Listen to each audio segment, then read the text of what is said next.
Afternoon, everybody. Welcome to Talking Real Estate with Champions Real Estate Team here at Berkshire Hathaway Home Services Ambassador Real Estate Company.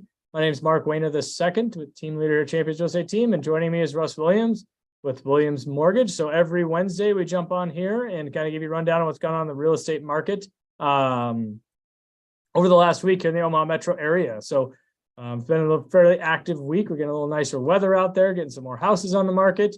But let's jump into our graphics here and kind of show numbers wise for what's going on. So over the last 7 days, we've had 465 new listings, about 80 new listings more than we had the week previous. So I think as this weather gets nicer, the people that have kind of just got all the holiday decorations rock and rolling out of there in February and are like, okay, now we got to get our houses sold and getting them ready to rock and roll takes a month, about to get it going, and then get them out there. So we had 353 new contracts written, so homes that went under contract. That's up about 40 houses from the previous week, sorry.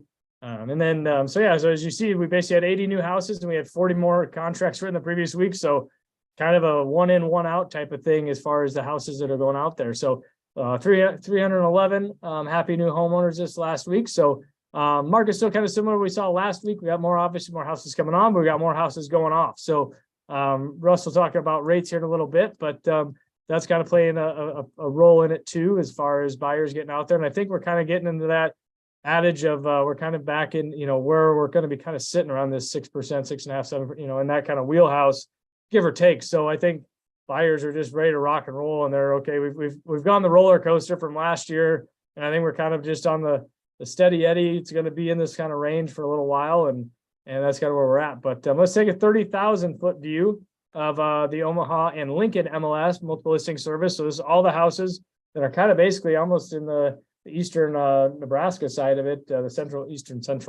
area. And so we had 1,953 active listings in the Omaha Lincoln area. Breaking it down into the Omaha metro, kind of that Douglas Sarpy County metro area, we had 1,176. And then we had 329 existing homes in Douglas and Sarpy County. So we're up about 20 or so on that number, which is good. So those are those houses basically from all price ranges there. And then new construction at 847. Man, I can't talk. I just taught a 3-hour real estate continuing education class for 3 hours. So I've been talking for 3 hours. So keep trucking here. But months of inventory at 1.9. Our average sold price went up $4,000. So it's a pretty large jump in 1 week. So we went up from about 6.8% to 8.1% from the previous month. So I still think when we're taking a look at the numbers of what we're seeing, I still think that activity out there is very active. We're still seeing obviously those multiple offers. And I think it's just going to keep going, to be honest with you. I think that's just what I'm seeing, what I'm hearing, talking to other agents here at Berkshire. I meet every once a month at our mastermind group with other like-minded agents. And just discuss what we're seeing. That's a great, kind of rallying point of what, keeping on top of the market. That's what we like to do here at Champions Real Estate Team, is keep our agents educated. And I think that's the biggest role that we can play, is be educated, and continue to educate ourselves on what the market is doing, just from what it did last year, on my real estate education classes I just taught. We had 3 agents from central Nebraska. So we're seeing what's going on out there.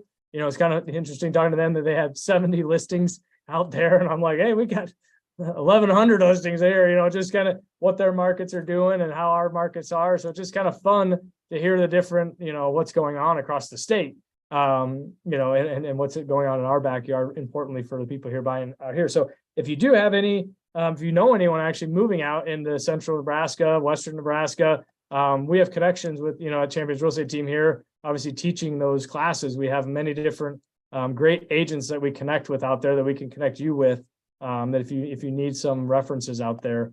So give us a holler. We're happy to help you in that regards too. But yeah, activity is going great. I think, it's going to be here. I think where we're at, I think Russ will touch on what the interest rates are doing. But I think we're going to be kind of similar where we were at last year. Even though the rates are up, I think, the buyer sentiment is, hey, it is what it is, and we need a house, or, our life, our family needs have changed. You get a job, lose a job, have kids, kids leave, go off to college, or, they empty nest. So there's always a reason to buy or sell a real estate. And I think it's a great time, to do that, and I think it's just one of those things that you don't wait to buy real estate, you buy real estate and wait. So I think that's just kind of one of those adages that we've heard before. So, but Russ, how we doing, buddy? Doing pretty well. Today was Fed Day. It's the second of their 2-day meetings that they meet every 6 weeks, and their open market committee meetings. And as expected, they raised short-term rates by 0.25%. Prior to 2 weeks ago, Mark, we thought there was a chance they could have moved to 0.5%. The Fed likes to look backwards at data, and we thought there was a good chance they could have moved to 0.5%. But the Fed is paying attention to those banks that went under a week and a half ago. And as a result, they don't want to upset the apple cart too much. That's a whole nother conversation we can have. But after every Fed meeting, they have a press conference where the Federal Reserve Chairman will speak for a little bit. And historically, he seems to have a tendency to like to put his foot in his mouth. And he didn't do that quite as bad this time. And so we saw bonds improve a little bit, and mortgage rates are looking a little bit better. So provided inflation continues to show signs of improvement, we'll have another report coming out next week. It's quite likely we could see mortgage rates continue to move down as we progress throughout this year. But as we've talked about many times, Mark, as interest rates move downwards, just a 1% drop in rates increases borrowing power by roughly 10%, which means that's going to increase demand. So especially at the lower price points, we expect to continue to see some pressure on home valuations. And so if you're thinking of buying, this is the time to get out there with Mark and his team to buy a home. If you're thinking about selling, keep in mind that it's better to buy now at the price than what the price might be down the road. Yeah, I know that. Go ahead, Mark. Yeah, no, that activity, on my listing I just had, we had 17 showings in the one day, and I talked to another agent, their listing in the same neighborhood went pending on the 16th, the last just a little over a week, less than a week ago, and they had 40 showings in one day. That was just a week difference, and it's same neighborhood, same exact price point by $100. They were $249.9 and we were $250, but it's you're going to see more of those buyers. And like you said, if you're kind of twiddling your thumbs and just, ultimately, yes, get your ducks in a row, and reach out to one of us and we'll get you as much information, educate you, get you a game plan, coach you along the way. Cause I think that's the most important is don't just run out there and jump into a contract. And then all of a sudden you're kind of like, oh my gosh, what did I just do? Right. We'll walk you through the pros and the cons of the different things of, do you pay seller costs? Do you pay appraisal gaps? Because that's what, that we're seeing a lot of those appraisal gaps coming up. So what does that mean to you? Is you got to bring extra cash to the table on top of your down payment. And so you don't want to go into, oh yeah, I'll pay $10,000 appraisal gap, hoping it's going to appraise. And then all of a sudden it doesn't, like, oh man. And now you're like, we have the cash, but we don't want to spend the cash.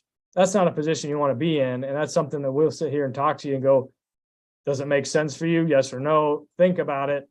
Don't jump into it. Don't buy on emotions. And that's our job, as agents, is to take that emotion out of it and help you kind of come back down to earth, but just, hey, does this make sense financially for you? Because we don't want you to put you in a position that's going to be unfavorable or uncomfortable for you, when those house payments come in and hoping, that rates will come down and when are they going to come down? And if you're kind of betting, we don't know if they will or if they won't, but that, that's just the data shows us this, but that might not be for a little while. And if you're, pinching pennies and you don't, you got into the house, but you're praying rates are going to come down, that may not happen for a little bit. And we don't want to put you in that situation, to do that. We just want to give you that information. Doesn't make sense right now. If it does, great.